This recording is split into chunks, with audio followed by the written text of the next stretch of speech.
we turn a corner and we're coming up, and there's a male rhino standing beside the road, a huge male rhino.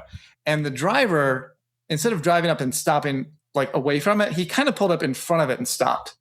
And it was just enough to trigger the rhino. You could see the rhino's ears went up and his head went down. And then he turns and he pivots and he just starts running. And so we take off, and we literally drove for 15 minutes maybe with this rhino chasing us.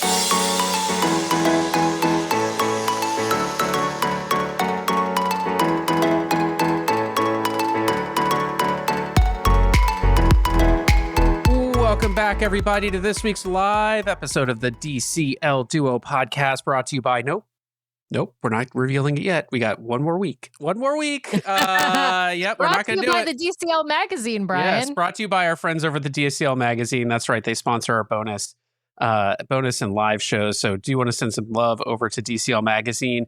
If you have not subscribed already, truly head over to dcl-magazine.com. That's dcl-magazine.com to sign up for one of their great subscriptions. You can get magazines about Disney Cruise Line, Disneyland, Disney World. Disney Cruise Line mag is, of course, so near and dear to our heart. And yes, we've had articles in each edition thus far, and we've got one coming in the next edition that will come out. You can get a calendar over there. Just go over there, show them some love. Showing our sponsors some love shows the show a little bit of love. And if you use code DCL Duo, all caps DCL Duo, you'll get 10% off anything in their store over there. So head over there, check them out, show them some love. Sam, before we bring our guests in for the evening, I think we had some news and then a quick podcast PSA announcement. So go for it. I'll start with the news. So there's a couple of items, nothing huge, but the Adventures by Disney Rhone River Cruise departures for 2027. There are several that went on sort of we'll call it a sale, but basically $400 discount per person savings. That was about a week ago, or just under a week ago. Additionally, earlier this week, it was announced that Disney Cruise Line had reached an agreement with the Huna Totem Corporation, which is the company and tribe that owns Icy Strait Point, essentially. And so they have reached an agreement, a long-term agreement for 15 years, securing preferential access for Disney Cruise Line at Icy Strait Point, which I think confirms to us that Disney is still committed to going to Alaska and potentially committed to sending 2 ships to Alaska, because its itineraries on the Wonder go to Ketchikan, Skagway, and Juneau. It's only its itineraries on the Magic right now that go to Icy Strait Point instead of going to Juneau. Another thing that happened just today is there are more things on sale, more cruises on sale, both in terms of special, all kinds of special offers, as well as Florida resident rates. More stuff dropped onto those kinds of savings. So we are seeing Disney drop an unprecedented number of discounts on sailings. We've never seen this before, and we're sure it has to do with the increased capacity, given that there are 8 ships right now and soon to be 9 ships. There was something else that I noticed from the Disney Cruise Line blog reported that Disney Cruise Line's The Play Project was investing more in youth sports in Eleuthera. So they've already previously invested in the Bahamas on youth sports facilities and also youth music programs and whatnot. But there's an increased investment there in Eleuthera that was just reported today by the Disney Cruise Line blog. So those are all the news items. The other thing that I will tell folks is we continue to have too many people reaching out to us for the show. Well, wait a second. No. I want to say too many is I want to say we're blessed. We have so many people that have been contacting us to record episodes with us that we don't have enough time to actually record with everyone who reaches out to us. So our best recommendation is if you're interested in recording with us, you want to reach out as close to about 90 days in advance of when you would disembark from your sailing, because our schedule for booking a recording opens up in a 90-day rolling basis. And we tend to be booking up in that time between sort of 90 days before or 60 days before, like in that sort of window is our recording slots are booking up. So I just want to tell people, I'm so sorry if I end up declining your recording or telling you we just don't have room in our schedule available. It's not you. It's just a matter of, we would love to record with everyone who reaches out to us. It's just a matter of our schedules. And we also really try to not have too much on just one itinerary. So for example, if we've got 12 episodes all about Disney Wonder in Alaska, that's too many episodes. If we've got 4 or 5, that's perfect. But so if I turn down a recording based on the itinerary or the timing, I just want to apologize in advance. Yeah, it's sorry. Not you. Sorry, Me. give people a little color here about why, because there are lots of shows that record and then release, record and release. We have gotten to the point where our show we record today, so next month, because of the amount of recording we have, we are going to be releasing episodes every other day throughout the month of August. And that still has us with episodes recording now that won't go out until September. We're booking out recordings into late September, October right now. So like our shows, if we record with you now and they doesn't go out for a month and a half, 2 months, sometimes even 3 months based on our recording schedule, then recording with you after you get off the sailing means people are experiencing the cruise like 6 months later. And that just, that or we want to keep, scheduling after. yeah. We just want to make sure that we're bringing as fresh a content as we can on the ship. So that's why we ask people to reach out early. So when you're up online booking your activities for your cruise, just head over to dclduo.youcanbookme.com and grab your recording slot, and we will go from there. But so sorry to play into that, but just want to let you know it's not because we don't like your topic, don't think you'd be a good guest, anything like that. It's just about trying to keep the show kind of content as fresh as we can, given all of the volume of recording that we are actually doing. So anyway, with that, I think and it is a great problem to have, as Wesley version 5571 puts in the comments. Like, we are not looking a gift horse in the mouth. Like, this is an amazing problem to have, but I just want to be transparent with people. If you have something unique, a unique angle on your cruise, a unique sailing, whatever it is, don't hesitate to, we do sometimes try to special set shows for really timely topics. So like next month, well, maybe later this week, we don't know. We're going to have to find a way to do an itinerary release episode if Disney ever gives them to us. We'll figure it out, right? But we just can't accommodate everyone doing that. So if you have something unique, do reach out. If you're taking the ABD private jet tour, call me and we will try to figure something out for you. All right. So, Right. Absolutely. Or if something you didn't reach out before your cruise and something really unique happened on your sailing, we do want to talk to you. So don't hesitate to reach out, but just please don't be offended if I say, I'm sorry, I can't fit you in the schedule.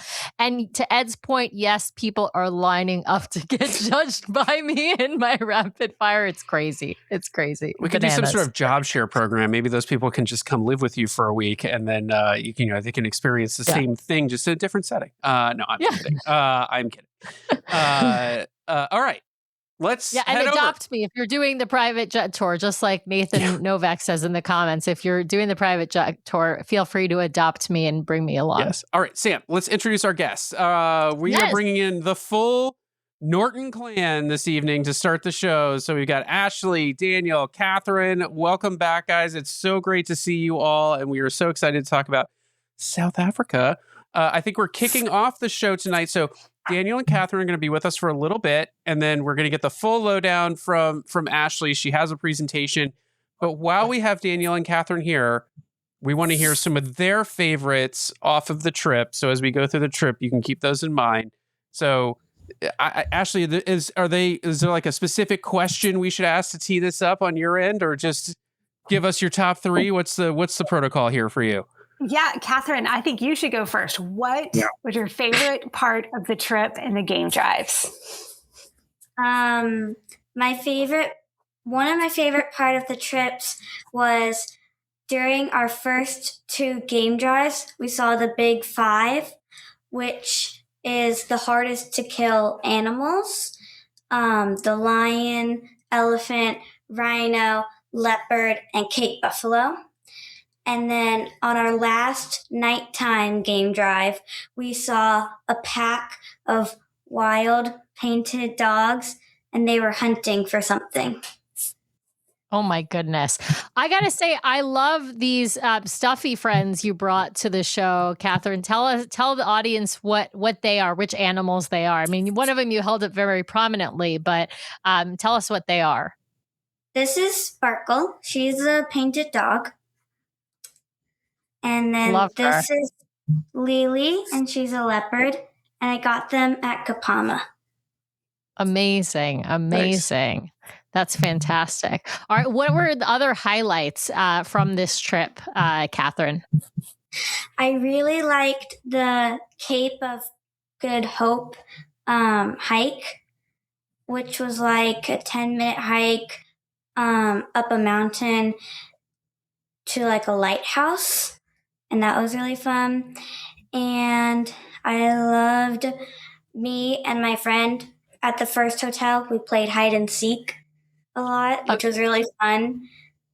It was great because Amazing. the way the hotel was like made. And Can I ask you another question? Do you think was this strenuous, like on your body? Did you feel like you had enough stamina to keep up in terms of like the hike and then the hours that you had to be awake? Or was this a difficult trip for you? Because it's different than like a vacation on a Disney cruise, right? Was this a harder vacation? Or was this manageable, would you say, for somebody your age? But actually tell people your age. I am 11, almost 12, and I think I was fine the whole trip. It was a lot of fun. They give you at the least an hour of rest time in the afternoon, and I would put my feet up, and that gave me enough energy to continue. Some of those 4 a.m. wake ups were not fun. That was not fun for anybody. It was not just Catherine. Catherine, I hope your dad gave you the best piece of advice when you're out on like a wild game drive, seeing bears. Remember, you don't have to run faster than the animal that's chasing you. You just have to run faster than the person ahead of you. All right. So. Catherine, what do you think in terms of is the right age, like minimum age for a kid to be on a trip like this? I would say late 10 to late 11 and older. I wouldn't be younger than 10 because you don't get the best experience. You're still young enough to do like the junior adventure night, which was really fun, but you're old enough to remember it later. Yeah, that makes sense. Yeah. Daniel, what were the highlights for you? And I hope the treadmill didn't come in handy that's in the background there for you. You left behind by the Jeep. I actually wanted to say that I know that there are DCL Duo fans who are type 2 fun people. And I put together a list of all the places that are great for running. First, Cape Town is a very, urban city. It's very, very cosmopolitan. It's got great running routes. So the morning after we got there, I walk up to the doorman and I was like, "Where should I go run?" He goes, "Just turn right." And I turned right, and there were thousands of runners out for their Saturday morning run clubs. Cape Town had lots and lots of fun places to run. We were in several different places on this trip, right? So Cape Town's where we started. We then went to Naisna, which is in on the Indian Ocean. It's less where Ashley's background is. It's less of a big city. It's a resort. There was a little bit of running you could do. There was some good hiking.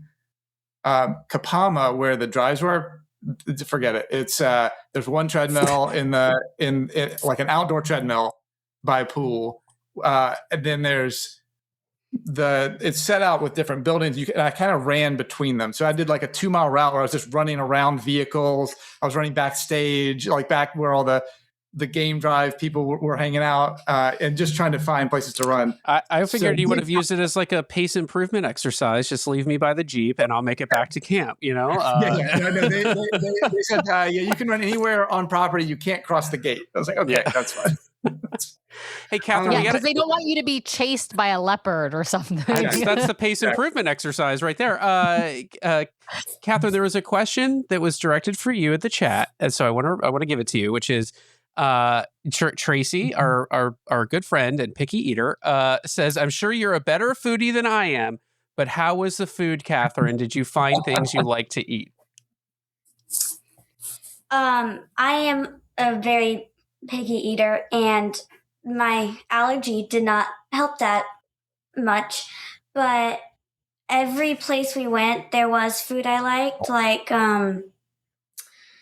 really good breads, and for me, egg-free breads. And you could always ask the people and the waiters, like, what they think is good. There's always food that is delicious. Nice. And Catherine, what was the new food you tried? The new animal? Oh, gazelle. Oh, It's wow. delicious. It is, where was it? Mom? We were in Kapamas, or yeah, I think it was in Kapama. I don't know.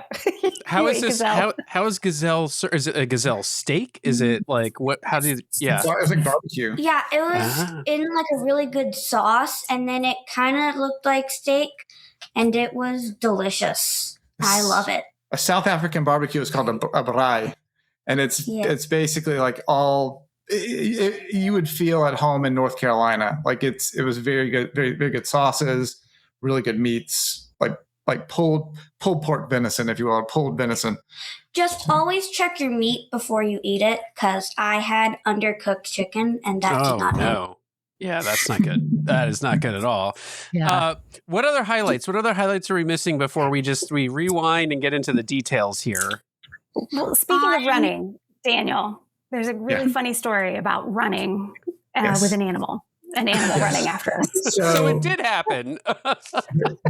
Yes. On our last drive, so we were leaving the resort to go to the airport, and it's about a 15-minute drive between where the resort is and the gate to get to the airport. We had scheduled an hour, so they were going to let us drive around for a while, and it was a pretty boring drive. Like we had not seen a lot of animals. It was a little bit hotter during the day, so the animals tend to be out early in the morning, and they tend to be out late toward evening. Toward evenings when you see things like the lions come out and the hyenas and leopards. So it was later in the day. Most of the animals are bedded down, and we've been driving around, and we're like, we've probably got 10 minutes to go. We turn a corner, and we're coming up, and there's a male rhino standing beside the road, a huge male rhino. And the driver, instead of driving up and stopping like away from it, he kind of pulled up in front of it and stopped. And it was just enough to trigger the rhino. You could see the rhino's ears went up and his head went down. And then he turns and he pivots and he just starts running.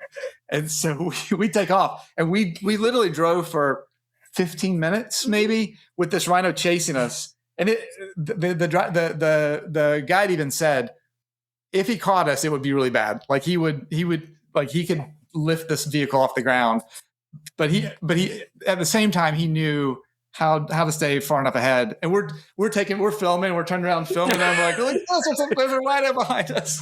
But the rhino was not playing. And so we went about 15 minutes, and he finally tired out, and then he marked his territory like, okay, this is as far as you go. You don't pass this line. And that was the last thing we did before we got to the airport. So it was a great. I said we got chased off. So we got chased out of South Africa. I'm thankful you did not end up on America's Funniest Home Videos with that. So wow. Yes. That is terrifying. That's terrifying. Anything else in terms of highlights for you, Catherine? In Cape Town, we took this big coach bus, and on most of the rides, one of our guides would read who was Nelson Mandela, and they would always introduce it in funny ways and then read a chapter or two. So it was a fun way about learning South Africa's history and how it became the new South Africa. That's awesome. I think Adventures by Disney is unique in that it gives you that educational side of things plus a lot of fun and try to, integrate the two, especially with kids. I got to ask actually one more question. Maybe Daniel can answer this. Like how big was your group and how many kids were in the group? You know? Go ahead. I know how many kids were. There were 2 boys,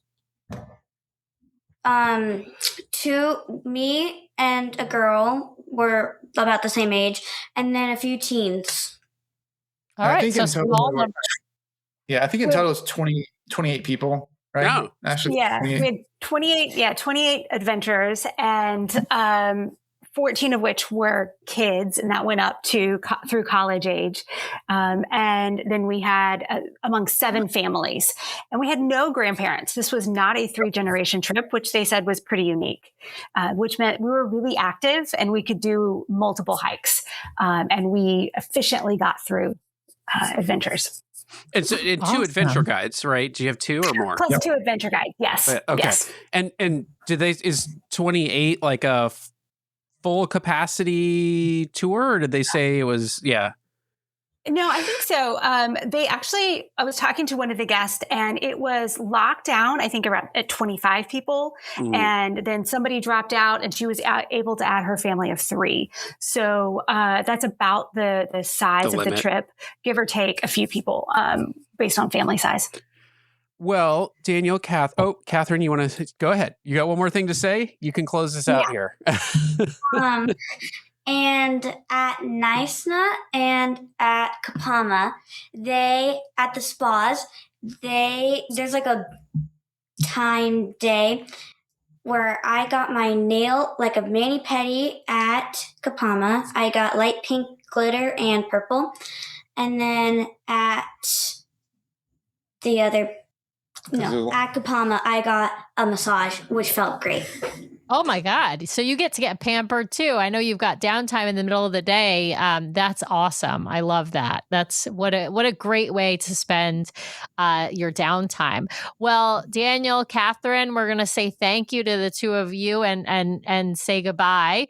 And we're going to do this presentation that your mom put together because Ash is the queen of Sam, you're breaking up on us a little bit. So I'm going to shift us over to the presentation.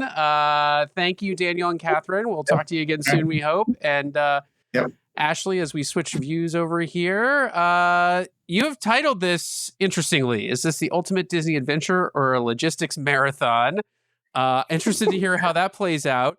But why don't you start by telling our audience sort of, we've gotten into a little bit of the detail with Catherine and Daniel in terms of their favorites, but why don't you tell us, like, why did you pick this? Like, I know somewhere in here or in your email, you'd mentioned you'd saved up for this for a while and you really wanted to do it. So like, what about this trip really drew you in? Yes. So Daniel has been wanting to go to Africa for over 20 years, and he likes to remind me of that. And so during the pandemic days, we sat down and really decided a bucket list of places to visit in the world. And Alaska was on there, a couple different European cities, and Africa. And I had family that has lived in multiple countries in Africa. And so I was very familiar with the concept of that travel, but being on a plane for that long mentally and being that remote mentally was a really big hurdle for me personally to overcome. So it took a lot of work and therapy and planning to get to the place where I felt comfortable doing this trip. And about 10 years ago, I learned about Adventures by Disney through Karen at My Path Unwinding. And I thought, okay, if I'm going to do something that out of my comfort zone, I'm going to do it with the mouse. And so we started saving. Many years of Delta points because we wanted to fly direct or as few connections as possible. So we flew from Atlanta direct to Cape Town and Johannesburg back to Atlanta. We're in Charlotte, North Carolina. So that was an easy flight there. And really planning out in terms of when was the good time for us to go and wanting to be able to go. And we tried to invite lots of friends with us, y'all included. And it just turned out that we met a bunch of new friends down in Cape Town. My shoulder is still sore from the arm twisting. I would have loved to have made it happen. But yes. Well, so walk us through. So, this is a big trip. You talked about having to save for it. This is a big trip. What were some of the logistics that you encountered heading in to the trip? You've got shots, I assume. I don't know if visas were required. Brian, we've got a whole Okay. presentation on this, Brian. Okay. I have a slide, a photo of all the prep you have to do. Yes. Let's head there. And Sam, your mic is cutting in and out badly, so I'm going to try to take over the show because you are just cutting in and out. Your Wi-Fi is not good right now. All right, so let's head there. Is that the next slide, Ashley? You've got game drive logistics. We can go through this in the order you've got them. So why don't we go back? I don't care. Whatever you want to do. Let's get through. So let's start with, you saw the big five. We heard that from Catherine and Daniel. So for anyone who doesn't know, we've got a presentation up on the screen. It's got photos of all the big five. So they did see them all, and they saw them all relatively quickly. Catherine already explained that one. But flip back.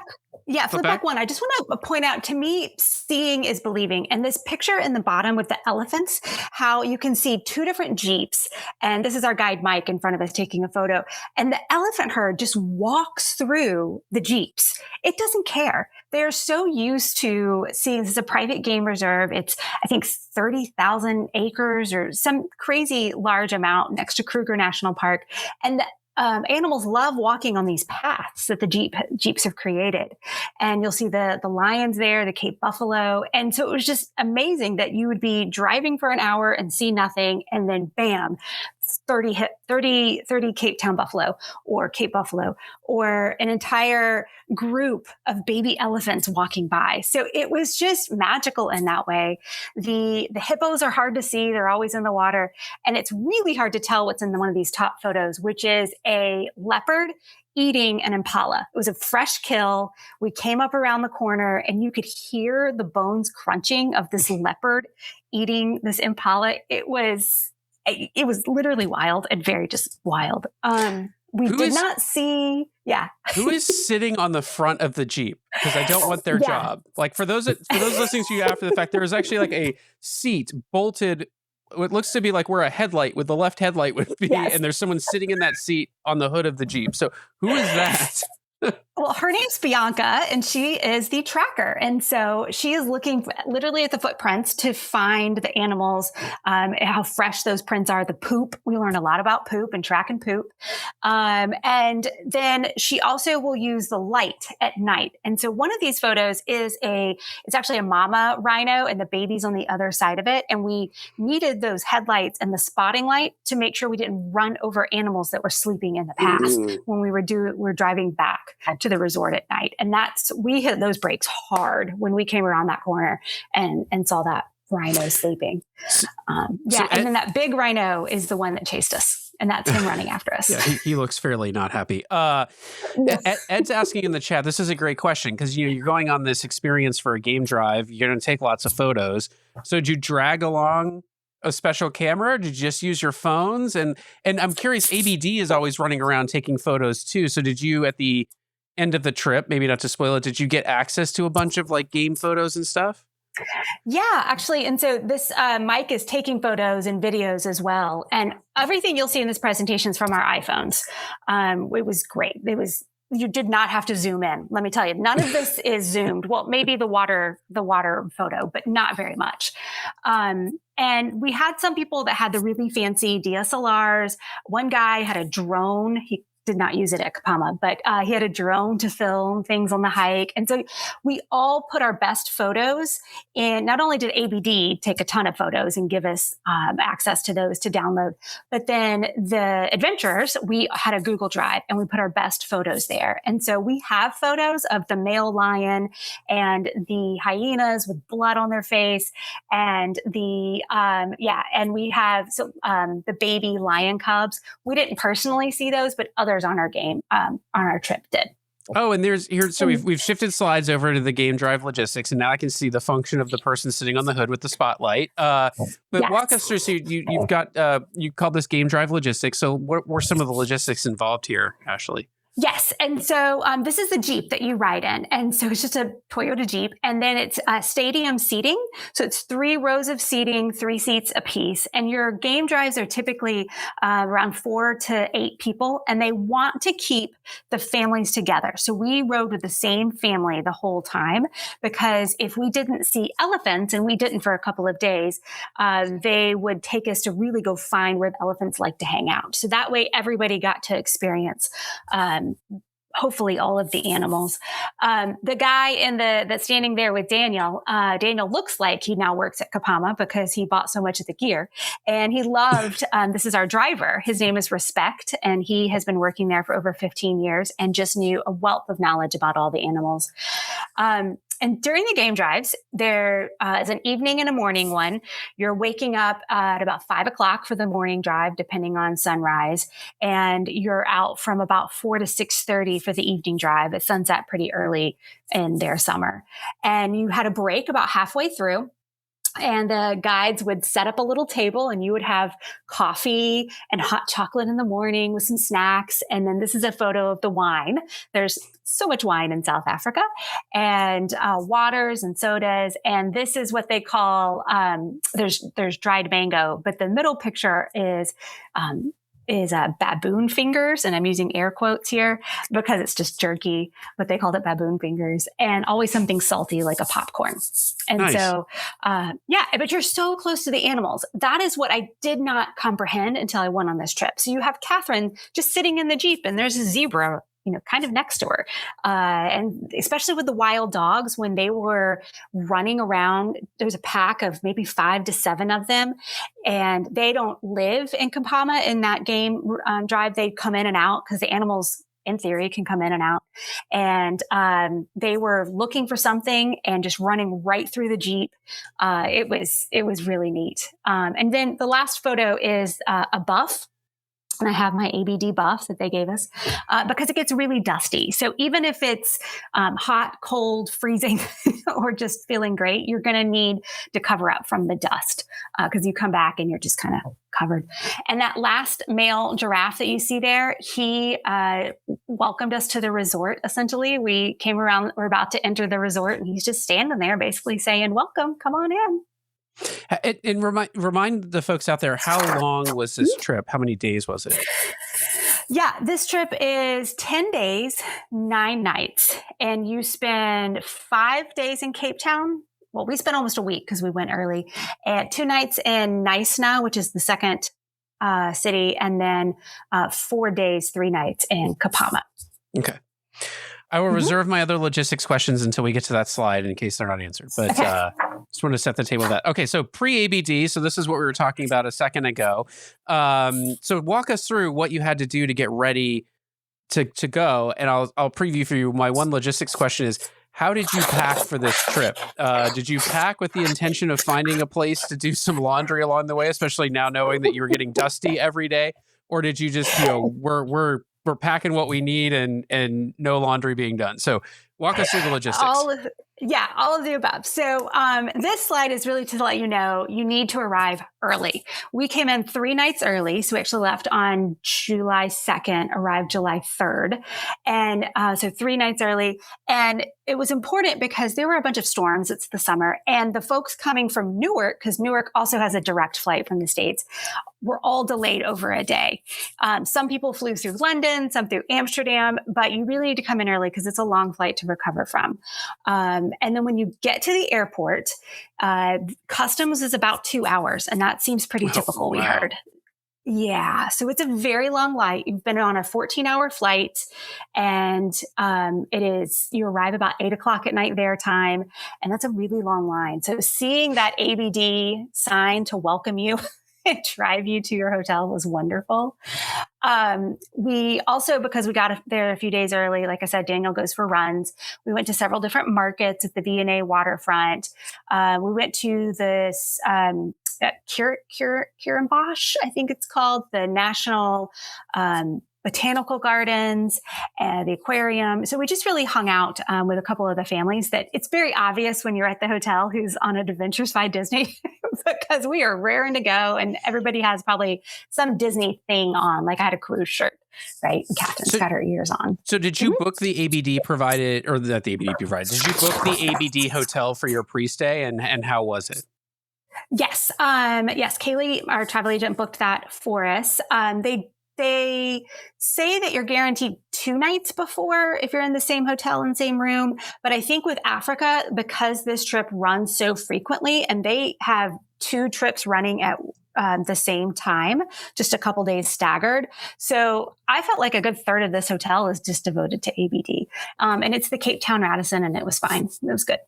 Yeah, and just there's a question in the chat I wanted to be sure to answer. Ed's asking, did they pick you up from the airport and drive you to the hotel even though ABD excursion starts 3 days later? And I was just going to say, as long as you book, Ed, your hotel through ABD, then when you arrive at the airport, they will provide the transfer to your hotel.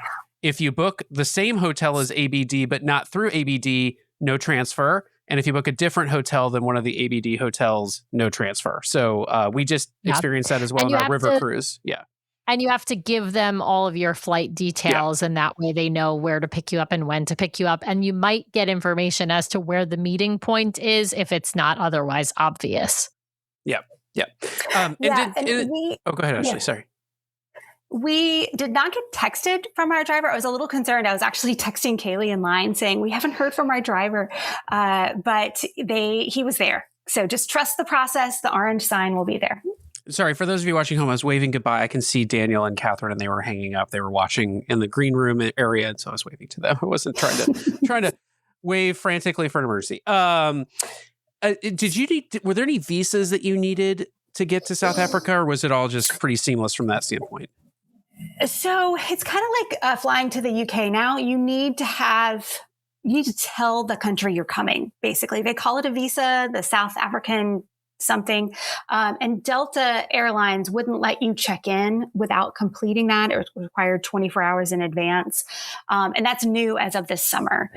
So you needed to fill that information out, but you didn't need a separate visa. You did if you went to other countries, but we stayed in South Africa. We did not add on other countries like some people did, like June did, for example, when she was on your show.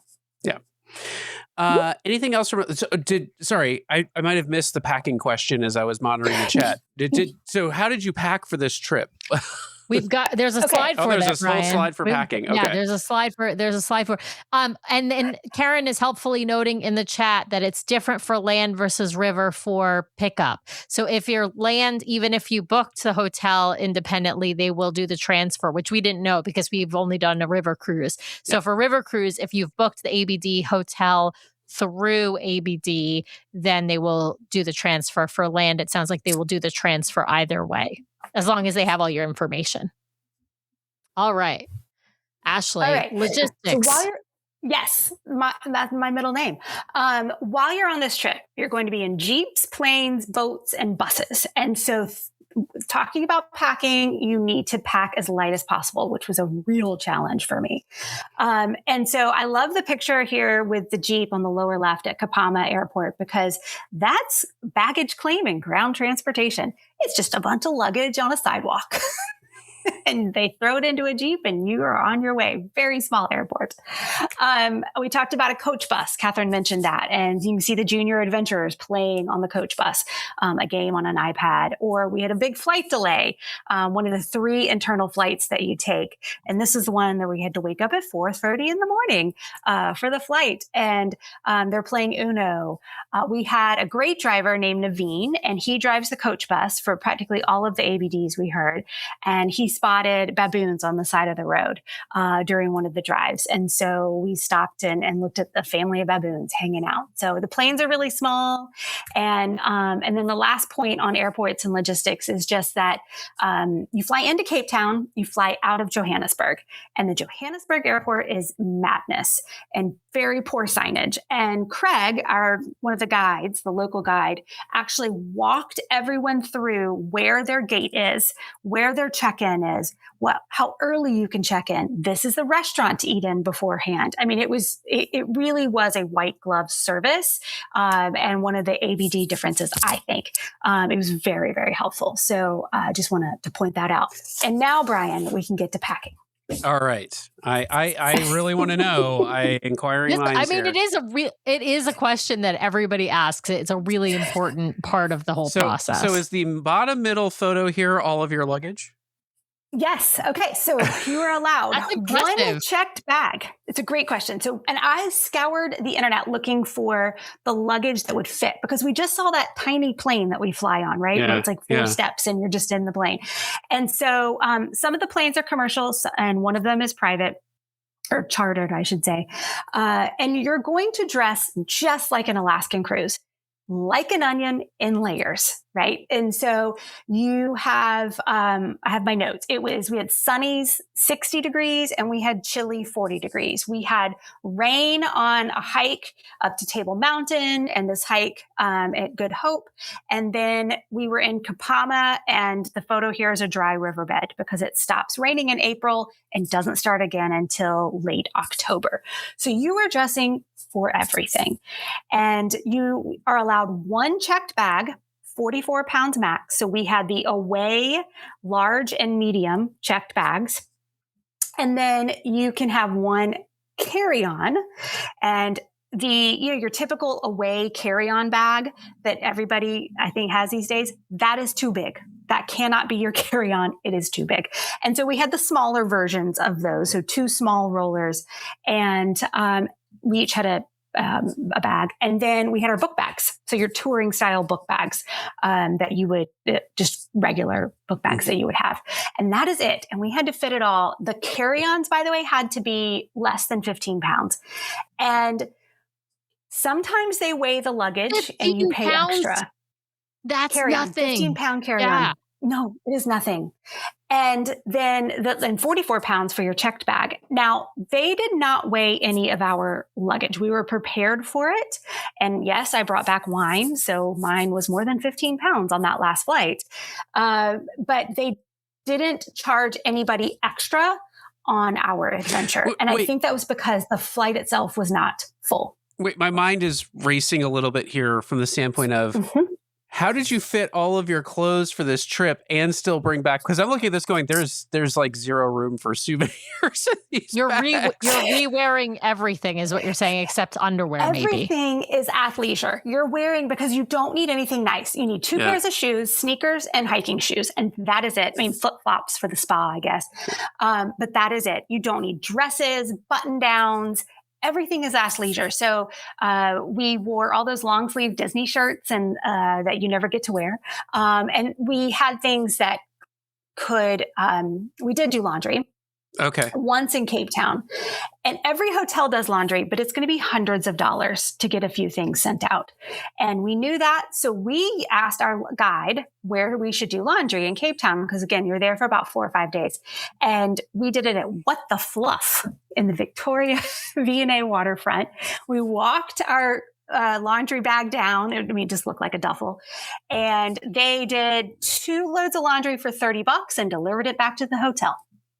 So we had that laundry done. And so we took about 9 or 10 days worth of clothes, but really thin hiking pants, long socks. But look, you guys need puffy jackets, hats, scarves, long pants, long socks. Daniel forgot a jacket one day. And so they gave him a blanket at the winery because it was chilly. We had multiple shopportunities. So, it was fun to buy local or South African brand clothes. I've got that in my photo, but it's really tricky because 44 pounds for checked, 15 for carry on, plus a very small book bag. Wow. I don't think I could do it. Yeah. I don't think, well, I mean, I didn't think I could either. I could do it, but no podcasting gear. Nothing's coming with us So we had some bird enthusiasts with us on the trip, and they were carry on only. They washed things in the sink on a regular basis, and he had so much gear to look at birds and far away zooms and tripods and everything. And that was all he that was all he brought. Wow. But we had to bring us, 5. We limited ourselves to 5 mini ears. And so it was tricky. Crazy. So and one stuffy. I mean, yeah, people saw Catherine, on video just a little bit ago. She's wearing her mini ears. She wears them every single day, like to school, to everything. The only time she's not wearing them is when she's doing ballet or horseback riding, because you obviously can't for those activities, right? So that's incredible that she only had 5 pairs of ears for the whole, basically 13 days. I love that. Yeah, for like 2 weeks. And so this is how we prepped. And it was a logistics marathon to prep for this. For those listening after the fact, we have switched slides now to what appears to be a sequence of laundry photos. But go to YouTube and watch. This is great stuff, though. Yeah.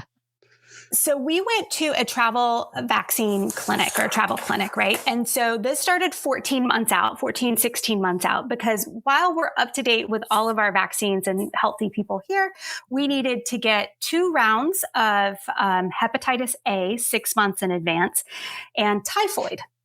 And then we got a little closer to our trip and she called us up and said, hey, there's been an outbreak or an increase of polio and measles. So we recommend getting those boosters when you come in to get your malaria meds. And yes, even though it was the winter and a lower risk, we took the malaria meds. And it's all based on the calculation of where you're staying, what month you're going, how long you're in different areas. So we had 13 days of malaria pills, and Catherine learned on the fly how to swallow that pill. So it was an adventure, and it was fine.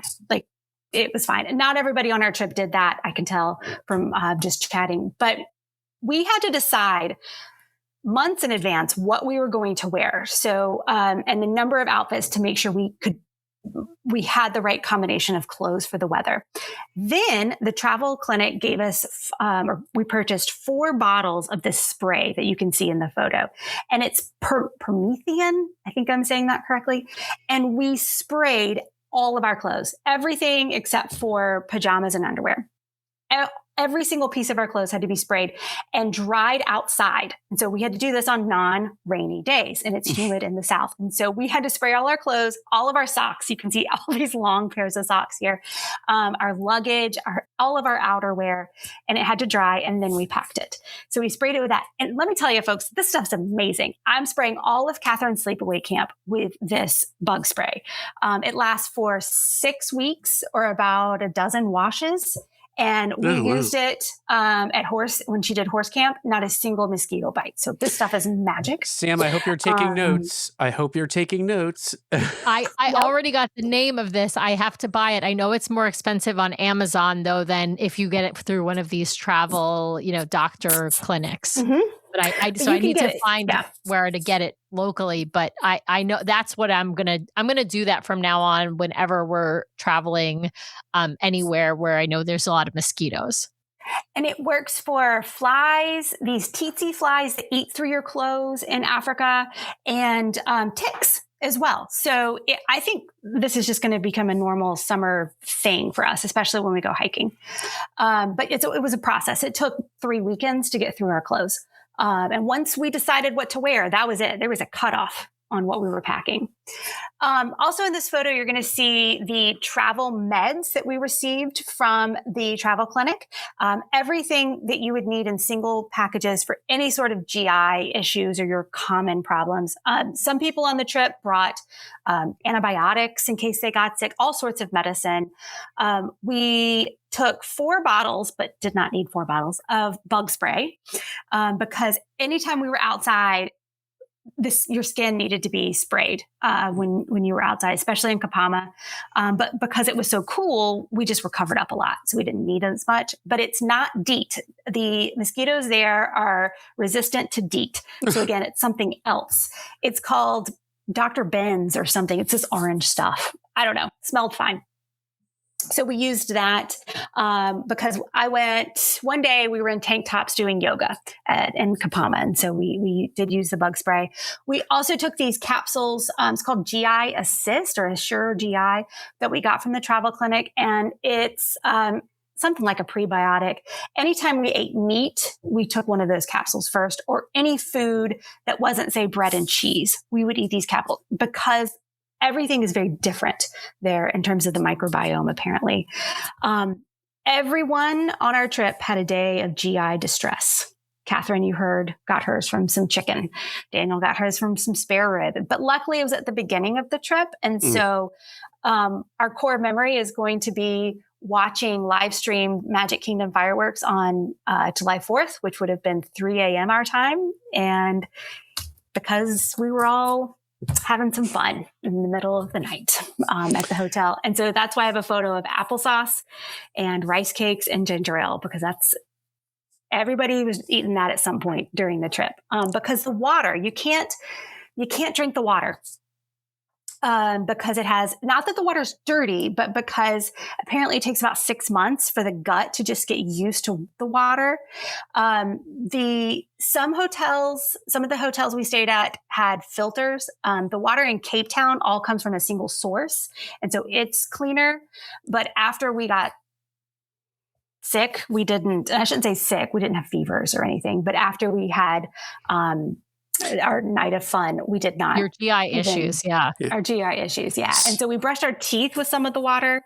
But even one of the resorts, it was clearly discolored coming out. I mean, it was really weird not using water bottles, because you're just drinking not using our refillable water bottles, I should say. Everywhere has water, just in water bottles. And then we didn't drink ice, except for 2 different places where the guide said the ice was okay. And we used cheap vodka to disinfect like our toothbrush and after we got sick, and our refillable water bottles. So cheap vodka for the win. So I need Sam to earmuff it up for a second because I need to know what the last photo on this page is, but I'm worried that it will completely deter Sam from ever visiting South Africa. What is that, Ashley? Yeah. What is it? Looks like a scary spider of some sort. It's a huntsman spider that was in a bathroom, not the hotel bathroom, but when you're just out and about exploring in South Africa. So you're in the wild, and you'll see at the summary at the end, this was just much more remote than I was used to. Oh, and Rand. That middle picture is a bunch of local currency. We went with about $100 US in local currency and used basically none of it. Everything was Apple Pay. All over the country was Apple Pay. And so we ended up giving our Rand as part of the tip to the local guide. Nice. How expensive are things for you in South Africa? Like, did it feel like... Yeah, go ahead. That 44-pound check bag limit was a real problem, Brian, because we went to some awesome shopportunities on that wine day. Yeah. So it was rough. I would say, I think I got a 90-minute massage, deep tissue massage at the first hotel with tip was $90 US. Oh, wow. Something about that. Wow. Yeah. All right, so we got some photos up now. The hotels, the Radisson and Pazula Nature Retreat, and so I'm assuming these are the spots you stayed. The first 2 hotels, and we'll move faster for sure. All the hotels were great, but I will say what I want people to be aware of is these are places set up for 2 people. And I think if you travel with a family of 4, you're also going to be fine because you're going to have 2 rooms. But as a family of 3, and Catherine was technically a Disney child here. So she stayed with us. And at the first hotel, it was a pull-out couch. Now you can see her stuffy Winnie the Pooh was fine. And it was okay, but a full-size adult could not sleep on that couch. And we traveled with one family, and it was 2 college sons and their mom. So 3 people. And that was considered the same human configuration as 2 adults and their 11-year-old child. And so my advice to people, if you're a family of 3, is to advocate, especially if your kid is 12, which is a Disney adult, advocate for rooms that fit and work for your family. The double bed situation was tricky to find, but we heard there were a few in the hotel room. Some families were moved. So make sure you're discussing with your travel agent. And the moment you walk into that hotel room, if that sleeping situation is not going to work for you, then contact the guides, because you can see in one of the photos that Pazula Nature Retreat was the most Instagram beautiful hotel ever. And it's the background here of my shot. Great king size bed, but then this tiny little bitty chaise lounge that Catherine was supposed to sleep on, and she couldn't fit. So she slept in our king bed one night and then slept with the friend she made who had a 12-year-old had their own room. So she slept with her friend the other night. So it just heads up for people of families of 3. All right. On Good that. tip. But yeah, there was always a spa day. Oh, and the Radisson at the beginning is right on the waterfront. That was our view off of our balcony. The pools, none of them were heated, even though apparently they were supposed to be, and they were under renovation at 2 places. So you don't have time to go swimming anyway. But yeah. Oh, and there was a game room. There's for the junior adventures at one place. Well, the And then we hit Kapama, this Kapama hotel looks nice. It's at least set up better. Yeah. Yes, definitely set up better. So we had a king bed and a full real twin bed for Catherine. So fantastic for a family of 3, plenty of space. And this is that hotel that June mentioned on Your May podcast, that it was maybe the second nice place she's ever stayed at, second to Four Seasons in an island somewhere. And y'all, it was Animal Kingdom Lodge. Like, I mean, it was cool. There's a Cape Buffalo right outside our window. We had giraffe walking up right outside our window. The entire design, we were at Animal Kingdom Lodge, y'all. It was ridiculous. And so gorgeous bathrooms, but we had to open the screens and just listen to the animals all night. Excuse me, open the windows, kept the screens closed. Sorry for that correction. And so it was Animal Kingdom Lodge was designed after this place. It was great. Everything's open air except for the room. So again, back to that mosquito. If you were going when it was not their winter, you're going to be hot, sweaty, and covered in bug spray everywhere. So this was part of the dining. There's a photo of the dining. You can see there was a wooden kind of platform for yoga that we did. We had buffalo in the background. This is their winter, right? Our summer is their winter. Mm-hmm. So this is really the time to go. Yeah. Absolutely. Yeah, absolutely. Because the weather was fantastic. I'm in a tank top in one photo, and I've got my Aperol spritz because they had the filtered water at this one particular bar for the ice. All drinks are included at Kapama. So this is one of those land adventures where pretty much all your food and beverages are included. So it's a great value for ABD. Nice. All right. Yep. All right, so Cape Town and wine region, I will echo what you said earlier in the show. Ashley, some fabulous wines coming out of South Africa. I was going to interject my one tip, which is while you're there, if you get a chance to try the local liqueurs, they've got one down there called Amarula that is made from the berries of the tree that the elephants eat, but it tastes like Bailey's, is kind of the best way I can describe it. Brian, it's in your coffee every morning on the game drive. Oh, I would die. I would love that so much. I would love that so much. Brian loved Amarula. Yeah. I could not fit it. I brought 3 bottles of wine back instead. And so you do go to a winery. It felt like being in Napa, and the kids did a game of, the junior adventurers did a game of pick up Frisbee. There's a photo of that. And of course, Daniel and I joined in after our wine because we love Frisbee.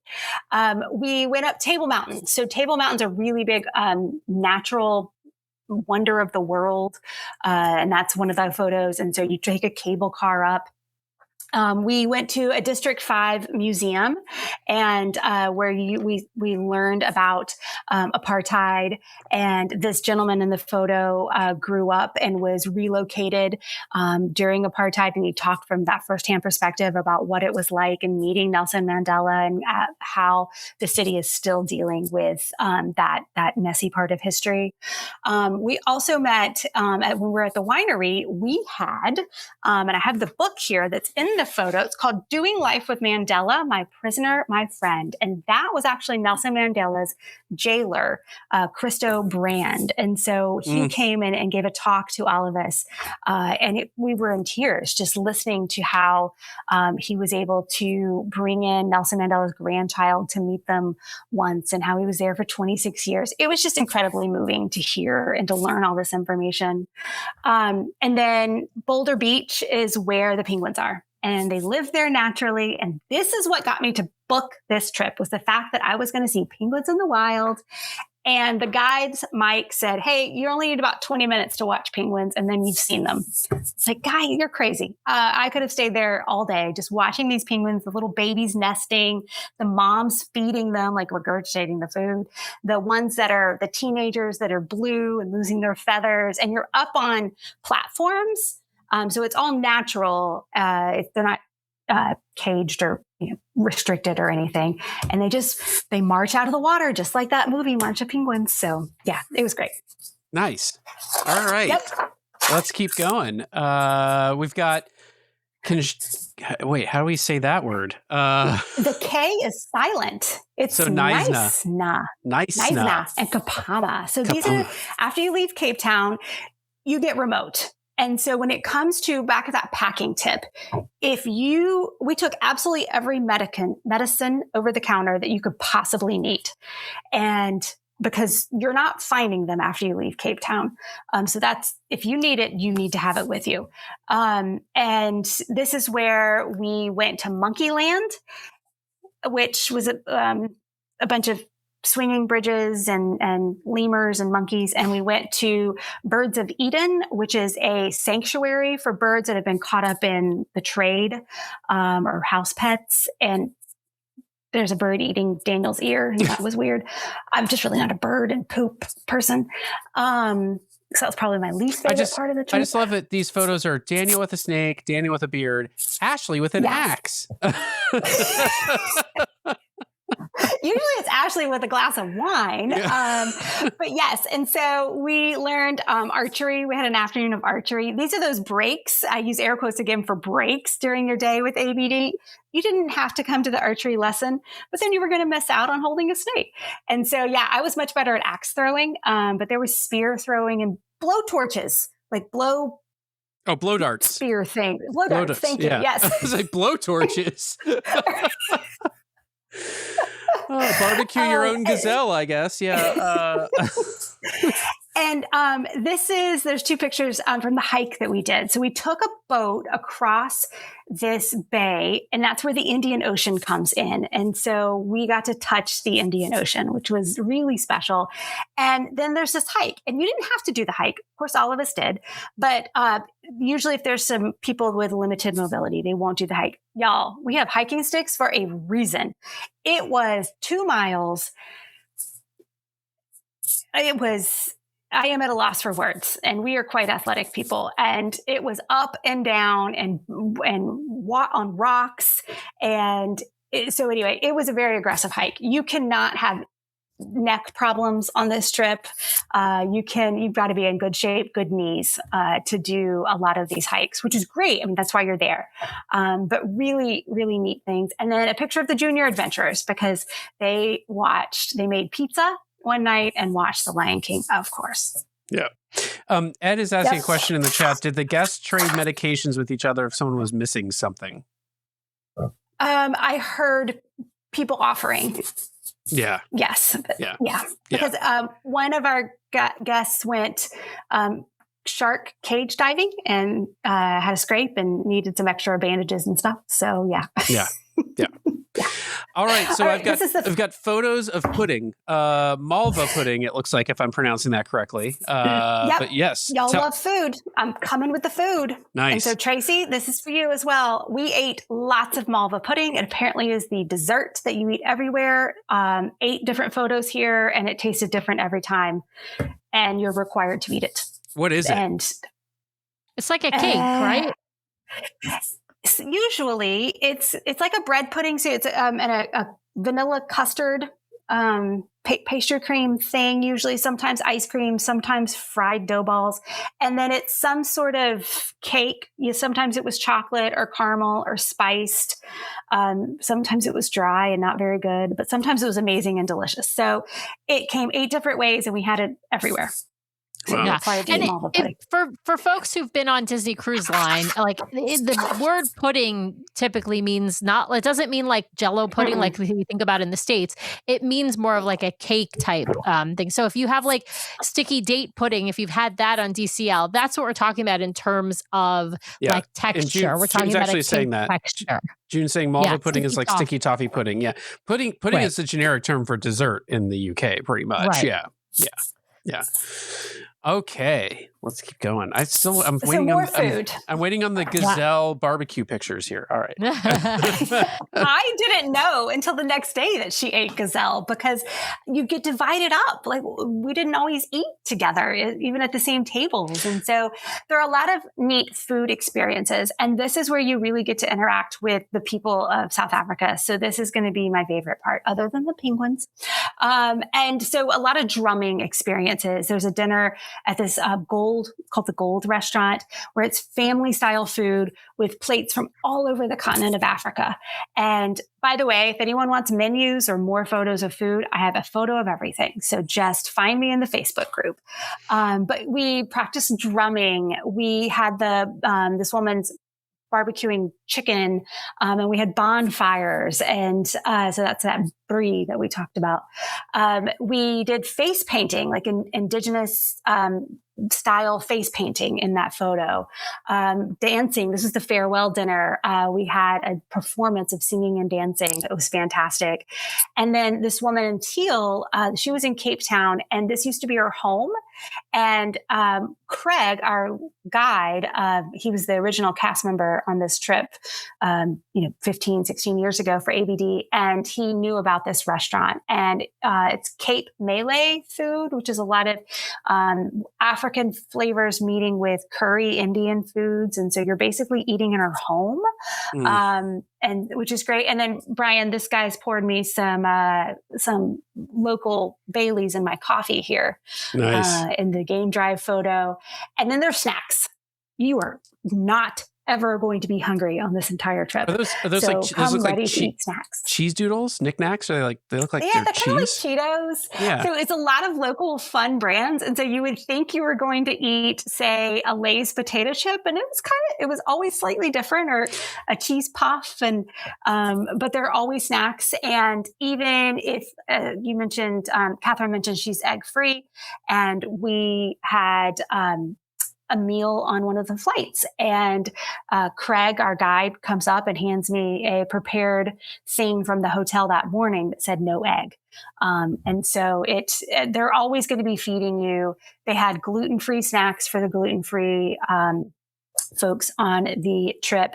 And then one thing about that from allergies, and actually you can flip to the next photo because I have a lot of food photos to rep. Yeah, sure. I just want to ask one question while we're here, because you're talking a lot about sort of the cultural experiences that you got to have. And so I would think about this in terms of you can visit a place and you can see the culture, you can learn about the culture, but experiencing the culture is kind of a different thing. Did you feel like, clearly you saw the culture and you learned about the culture. Did you feel like you actually I got to experience some of that culture of the trip? Thank you for making me talk about how immersive this is. Yes, it is very immersive because Craig, the local guide, grew up and knows so many of the people that we met. And you spend so much time with your game drive folks at Kapama. And so you start to build relationship very similar, the same 3 servers the entire 4 days at Kapama. So very similar to the cruise line where you get to meet and talk to your servers and learn about where they grew up. And they work very similar to cruise in terms of 3 weeks on, 1 week off at the resorts. So it was very immersive, lots of one-on-one conversations with people. Oh, great. All right. So we're on to more food slide here. Tracy, I really hope you spot something that you think you could enjoy, because I'm seeing so much on this slide that I would be like, yes, please, I want to try that. So talk us through the food. This is for you. Yes. You can have adventurous food, like the gazelle, and beautiful food, like you're eating at, say, I would say even Remy. Some of this food was so beautifully prepared. To one kid on our trip ate chicken fingers, 10 days straight at every meal. So you will find something to eat. And so a very common meal is the top right-hand side, where you're going to find chicken, some sort of game meat, and white fish. You're always going to find that. You're always going to have a lot of cooked vegetables and rice. And so as long as you're good with that, you'll be fine. There were a caprese salad. We went to a steakhouse, just because it could be a steakhouse in any city.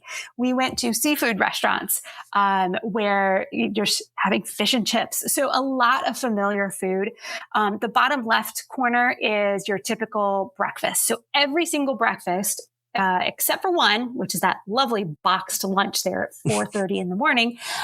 Every breakfast is your typical international hotel buffet of literally everything, plus hot food to order. So all of that's included. Coffee machine shop, like being in concierge.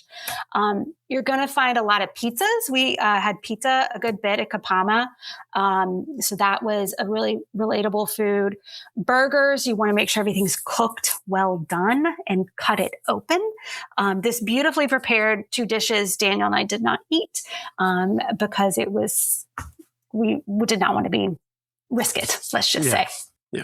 So salads as well, beautiful salads. We, at the advice of our travel nurse, did not eat leafy greens or berries. So kind of like a lot of us in the States right now. You're going to have a lot of soups, breads, cheeses. A couple of things on the allergies, because I know this is something that I researched in advance. There's always going to be something to eat, but it might be one thing. And so you won't have a variety. And so we had gluten, nut, and egg allergies on this trip. And so as long as it was one thing, and what we really had to leverage Craig, the local guide, who would speak. He speaks 5 different local African languages, and he would speak to the people preparing the dishes, because we would say no egg, and then they would turn around and serve Catherine that malva pudding, which has egg in the brownie and in the custard. And because that was an ingredient. And so it was no whatever your item was, plus none in the ingredients. And we needed Craig to navigate that in the local languages. And so we were and there are thankful. people who have allergies, to be clear, to just eggs, like eating scrambled eggs, but can eat it if it's in like a baked good, for example. Mm-hmm. But Catherine is someone who can't eat it even if it's just an ingredient in a baked good. And so those are the kind of things that I think having somebody, local, having Adventures by Disney, those kinds of things are what's going to help you navigate those situations when you something might get lost in translation. Hey, Ashley, so Ed's asking in the chat, like, when do you think the best time to visit is? I don't think ABD offers this trip year round. So I suspect they're putting it in the months that they think are best, but I don't know what your thought is there. So it's, we asked that. And so it's almost always visitors from the US, and it aligns with your typical school schedule. So they do run them over Christmas and holiday breaks, Thanksgiving break. So you will find the trips in the heat of the summer, as well as traditionally our summers. So their winters. And they run, Craig has done, and it's great that we're talking about the guides here on this slide. Craig, again, opening cast member.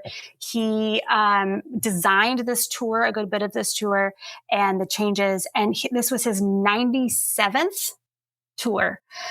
So he does about a dozen a year. Plus they have a second guide now, Jamal, so they can run more than one at a time, on the trips. So, yeah. So it's really pick your poison in terms of, do you want really hot weather, really cool weather, rainy weather? So I would say, to your point, look at when your breaks are, but also I would do my research on, like, when is it rainy season, and do you want to be there during rainy season versus being there during? We wanted to avoid rainy and hot weather, especially because of those mosquitoes. And we wanted to go at the least risky time for that. Which would definitely be the winter months. Yeah. All right. So tell us about the guide. Your title says it all. I think the guides make or break these trips to be, and most of the time they make the trip. So, yes. but tell us about your guides. Yeah, so we've talked a lot about Craig, and you'll see him reading a book here on the bus, because we would start out these bus drives and he would give his firsthand account of wherever we were in Cape Town with personal stories. And he would say, that's where I went to high school and this is where I went to college. And then he would read us a book about Nelson Mandela so that we could really learn who this really important man was who changed South Africa. And so it was great. Just he would read these stories to us. And then we had Mike, who is the life of any party. And Mike is a hopper guide. So when somebody needs to come home for a quick break, he just flies in for that one trip, whether it's that one river cruise. He actually was on y'all's boat, by the way. You could have met Mike because he was delayed and hung out with your river guides in Amsterdam on his delay, and then flew down to South Africa. So he is also one of the original ABD guys. He goes back decades. And so he was a wealth of knowledge when learning about what our next ABD is going to be. So he had a lot of information, and the guides they're just amazing human beings. They're the best of the Disney employees. Everybody says that on these shows. And these guys, just the relationship they built with each person and the joy that they brought to this vacation. I mean, I would go anywhere in the world if Mike was going to plan that adventure and be my guide. So I feel like they are family after just spending 10 days with them. Yeah, for sure. Yeah. Yep. All right. Well, wrap us up, Ashley. And we have to ask, like, what is like the one thing takeaway that you would say, you know, you wish you knew, and then the one thing you would say as to why somebody should book this trip if they're at all interested in traveling to Africa? Yes. So Africa is, I know it's just amazing, lots of different cultures. ABD has a Morocco trip and an Egypt trip. We heard a lot about that. The families on this trip had been on 9, 8, almost 10 adventures. So we got to learn about a lot of different ABDs. And so I would say whatever ABD fits into your budget and your calendar, you must take it.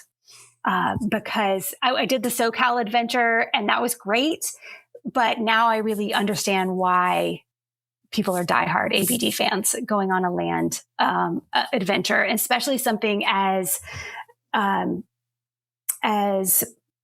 bubbled as this trip is, because there's not a lot of downtime. You are eating every meal with these people, and everything is so close together. You're so close knit that it's life changing. Was it? So I'm going to ask this question because my other arm is really sore from the twisting that the guides gave us on our river cruise, that we had to do a land-based ABD. We just had to go do and I'm a big fan of the cruising and river cruising because I unpack once, I get to see a bunch of places that we pack at the end and we leave. And so I get a little, the one time that Sam and I took one of these whirlwind journeys on our own was in Italy, and it was like constant unpacking and packing and unpacking and packing. And I guess, is that annoying throughout the trip, or does it feel like, oh, whatever? I mean, I guess with the amount of luggage you were limited to, maybe it wasn't that big of a deal. But I mean, I think that's one reason we lived out of packing cubes. It was very, we had to be very organized and regimented so that, because a lot of times the luggage would be set out the night before. And so we had to pick the 3 things we needed that night and our toothbrush. All the luggage goes out at, say, 9:00 at night and shows up at your next hotel that you don't see until after dinner time the next day. And so you had to be incredibly strategic about what you packed. And I think we did a pretty good job. We could have packed a bit less, but it was also cold and we needed a lot of layers and layers and layers. And we knew that because June told us. So thank you, June, for going before us. But so yes, we were moving a lot. It was only 3 hotels, but I think that was necessary, and it was exhausting. And you woke up at 5 a.m. and then you didn't have dinner until 7 or 8 at night. And then we had to do it all again for the next 4 days straight. It was exhausting. This was not a vacation. It was a trip. And you have maybe 1 or 2 hours in the afternoon as your downtime, but that's also your spa time. And so, oh, by the way, Catherine and I had a couples massage because she didn't know what to expect. And I thought this was a great way to, for her to experience her first massage, because it's kind of weird. So yes, you have to do it, but you have to go into it knowing that you are going to be spending the next 10 days with these 30 people, and you better hope that you like them and that they're interesting, and you better like being in tight quarters. And all of the above, Brian. You have to go, and yet it is tricky. Yeah. Yeah. All right. Well, I'm going to ask the question Brian usually asks, since my internet seems to be not as hinky as it was earlier in the show. But I'm going to ask you what's next. And I mean, what's next in terms of travel for you guys? Are you considering another ABD, or are you back to Disney Cruise Line after this? Yeah. So I would say Daniel wants to go back and do something even more remote in Africa. And I feel like I'm good. Check the box and put me on the cruise. And so we do have the Destiny booked, one of the rare 7-night sailings next summer on the Destiny, to try her out. We will for sure be going on another ABD. I need to see more of Europe and the UK and Iceland. And so I want to do that. The Scotland, the Iceland, the Norway is supposed to be magical for, after our guides got to know us, Mike could really tell us which trips he thought our family would enjoy the most. And so we are for sure going to be doing another ABD. Just need to save up a bit for it, but mostly probably going back there. Peru and Costa Rica were really popular ones. Catherine wants to get on a plane tomorrow and go to Australia after learning about Australia ABD. And by the way, she's holding a machete and an ABD pen, because yes, you do. That's the one part of Disney that's on these trips, are those pens. And it was hidden in animal poop that she had to use a machete to open and reveal to everyone. Oh my God, that's crazy. Experiences to have these adventures, to see the Indian Ocean, which I'm probably never going to see again, and to Daniel's photography skills with his iPhone on his runs every morning, and getting to experience these adventures, and then seeing those night stars, seeing the Milky Way from the Southern Hemisphere. Like, it's yes, I need to recover from it, and so does my bank account, but yes. So all of it. Yeah, that's us.